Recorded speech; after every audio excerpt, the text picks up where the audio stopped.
A week or so into the Israel-Iran war, and America is edging closer to direct involvement. But while most of the media's attention has focused on whether or not military intervention will succeed in either destroying Iran's nuclear facilities or bringing about regime change, surprisingly little has been paid to the question of whether or not America can actually afford it in the first place. So in this video, we're going to have a look at whether America can really afford war with Iran, economically or strategically, and why even some members of Trump's own administration are sceptical.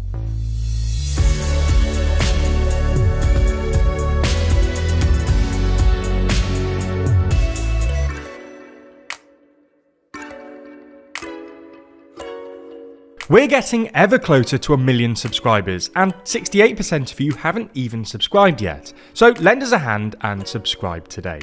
So as we see it, there are three senses in which the US might not be able to afford a war with Iran. First, the federal government doesn't really have the money. Second, the wider US economy will struggle to cope with any external shocks. And third, it's not clear that the US can deal with Russia, Iran and China all at once.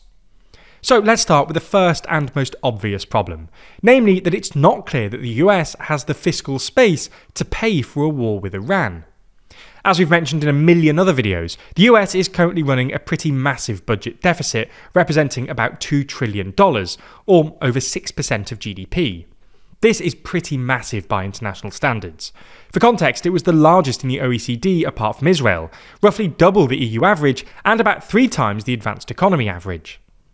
The deficit is only expected to grow in the coming years, largely thanks to Trump's so-called One Big Beautiful Bill, which the Nonpartisan Committee for a Responsible Federal Budget expects to add at least $3.1 trillion to the national debt over the next 10 years.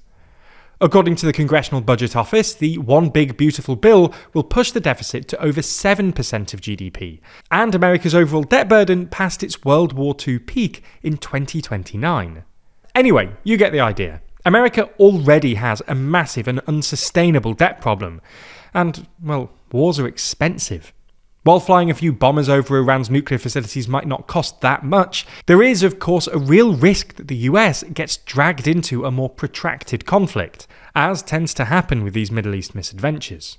The wars in Iraq and Syria, for instance, are estimated to have cost the American taxpayer nearly $3 trillion, while the war in Afghanistan is estimated to have cost another $2.3 trillion over 20 years, according to the Watson Institute for International and Public Affairs. In the years past, the federal government might have benefited from investors' flight to safety during times of geopolitical turmoil. In other words, you might expect investors to react to war in Iran by shifting their cash from riskier assets like stocks to safer assets like American government bonds, which would have made it easier for America to finance any war.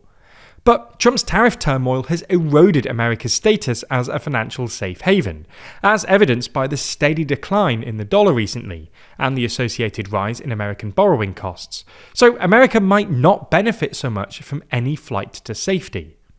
This creates a further risk. If war with Iran pushed America to the cusp of a debt crisis, Trump would likely resume his assault on the Federal Reserve.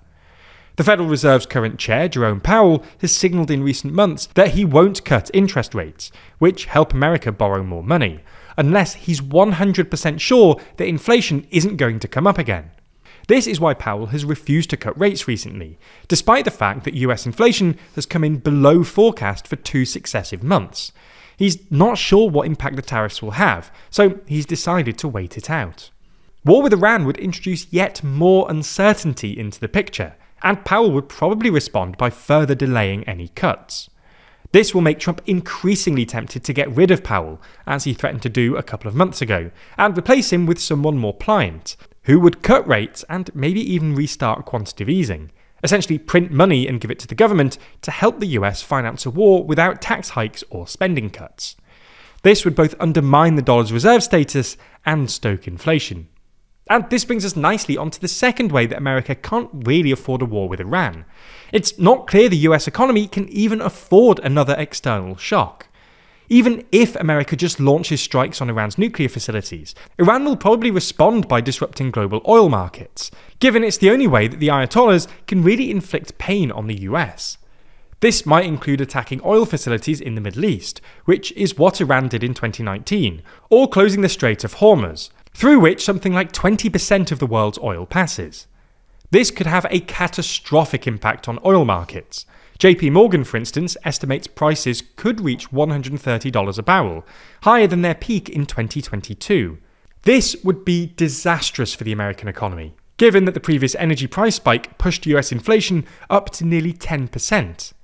This could all be compounded by the delayed effect on tariffs. While US inflation has come in impressively low in recent weeks, at least some analysts think that's because the inflationary effect of tariffs have been delayed, both because of front-loading, i.e. American companies importing their stuff before the tariffs come in, and because American businesses are keeping prices stable while they run through their stockpiles. Once these stockpiles are exhausted, however, inflation could tick up, and if that happens at the same time as an acute oil shock, the US economy will be hit by an inflationary double whammy, or a triple whammy if you include the dollar's recent weakness, which has made imports more expensive. Anyway, the third and final sense in which the US might not be able to afford a war with Iran is less economic and more strategic. Namely, that war with Iran, and being dragged back into the Middle East more generally, distracts America from confronting China, which most of Washington considers to be America's primary geopolitical threat. This was an argument frequently made by Elbridge Colby, who's currently serving as Trump's Undersecretary of Defense for Policy, and has long argued that China is America's main strategic challenge. Given America's finite strategic attention, Colby argues the US should therefore focus its efforts on the Indo-Pacific and withdraw from both Europe and the Middle East, which is why Colby has previously opposed US strikes on Iran and advocated for the drawing down of military aid to Ukraine. Colby clearly hasn't been listened to. The US is still very much in Ukraine and poised to strike Iran. But if he's right, and the US can't cope with Russia, Iran and China simultaneously, protracted involvement in the Middle East will undermine America's ability to deal with what Washington sees as the China threat. Like a lot of things right now, this topic is increasingly complex and ever-changing. And here at TLDR, we're committed to learning more to help us understand the world around us. Luckily for us, our sponsor this week, Brilliant, helps us do just this. We know that learning a little every day is one of the most important things you can do, both for personal and professional growth.